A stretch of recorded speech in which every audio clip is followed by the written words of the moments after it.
This is going to be a tutorial on how to solve the Rubik's UFO puzzle. This puzzle is sold out on many different websites, but if you searched around, you could probably find it yourself.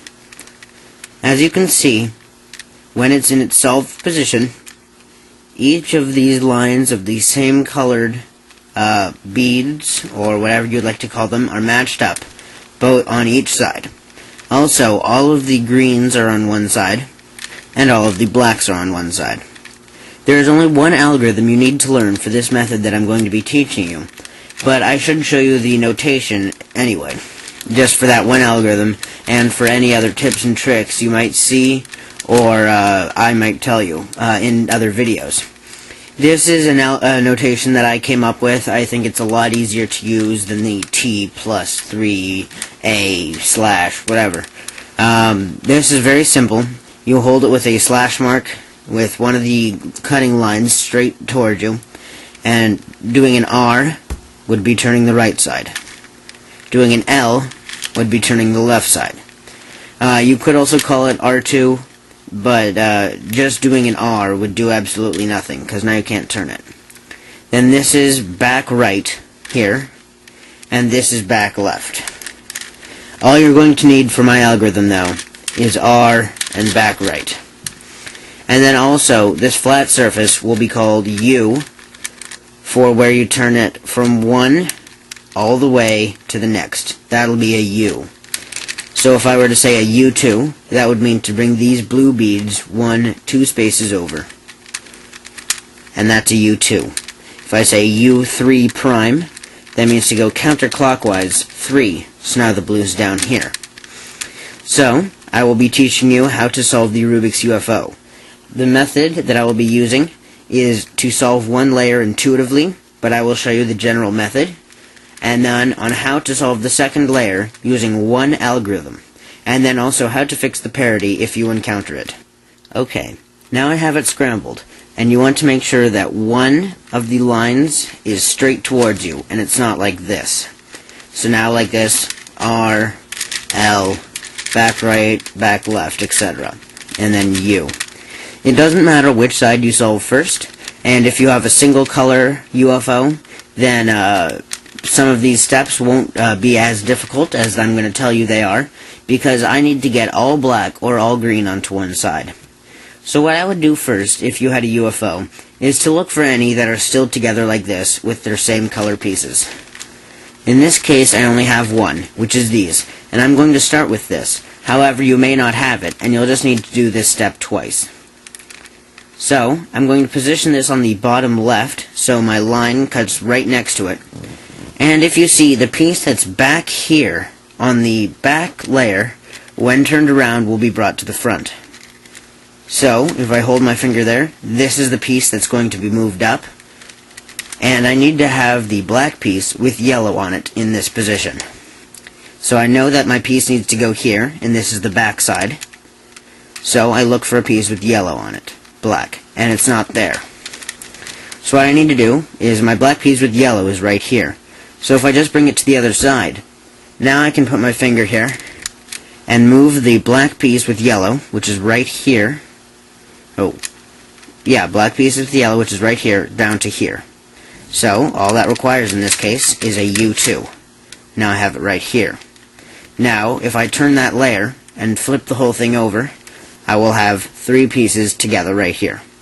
You may have to do this one more time to get 3 pieces, if you only had one by itself, no paired up already to begin with. Now what you want to do is continue solving your black side. You'll see here that these beads are red, and these beads are orange. What you want to do is get the piece with red beads and black up to the opposite side of where it should be. So if it goes here, you want to get it up to here. It turns out mine's already there, but I'll demonstrate by getting the other one there, the orange one over here, which it already is.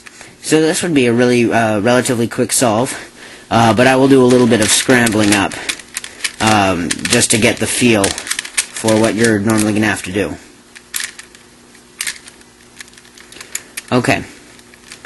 Now that I've scrambled it a little, I still have these 2 solved, and I still have orange and red. Now I want to get the piece with red beads up to here, and black. So, if I want to bring it up to here, if I were to bring it like this, it would come up to here. So the piece back here is the one I care about. So I'm going to keep my finger on that spot and turn the whole thing over. Now I need the black and red to be right here. So in my case I'll do a U2, black and red to be right there, and I'll bring it up. Now, the piece, when this was brought down, it will match up with this piece right here. So I want to get black and blue with beads right here, because there's blue right here, and when it's brought down it'll match up. So in my case, it's just a U3 here, or a D3 if you want to look at it as this is the top, and just turn the right side down.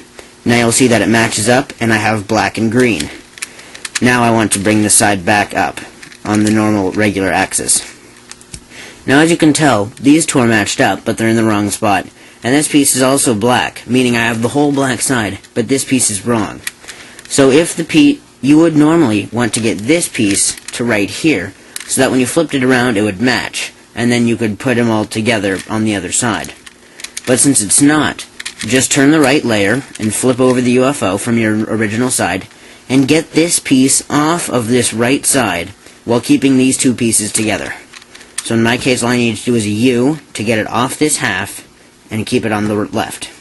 Now I can just bring this back. Now, as you can see, these are in the right spot, which you don't want.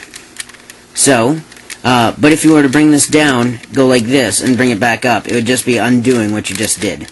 So you want to bring this piece to either here or here. It's your choice. I'll bring it to the middle just for simplicity's sake, and I'll bring this back around. Now, since I want these two pieces to go up to here, all I need to do is a U prime, and then an R, and now they're in the wrong spot again. Now, I want to bring this piece up to here, so that when it comes down it'll match up, like this, and do an R to match them up. Now do a U, and an R. And now this is completely solved on one side. Second part in the video tutorial on how to solve the Rubik's UFO. As you can tell here, these two pieces need to be switched, but nothing else on the front layer. But on the back, nothing needs to be switched. So this is the parity case. In the first video, you heard me say that you do not need to learn any more than one algorithm. So, the parity algorithm is no different than the normal one, except how you execute it and how many times varies a little bit. Instead of just doing the normal algorithm to flip these two, it'll just flip the back two so they're wrong as well. So what you want to do is you want to perform the algorithm with the two pieces that you need to flip in the front. R, U, R, U2 prime, back right, U, R, and then you perform that same algorithm I think it's 3 or 4 times, performing a U between each one. Perform the algorithm again, R, U, U2, back right,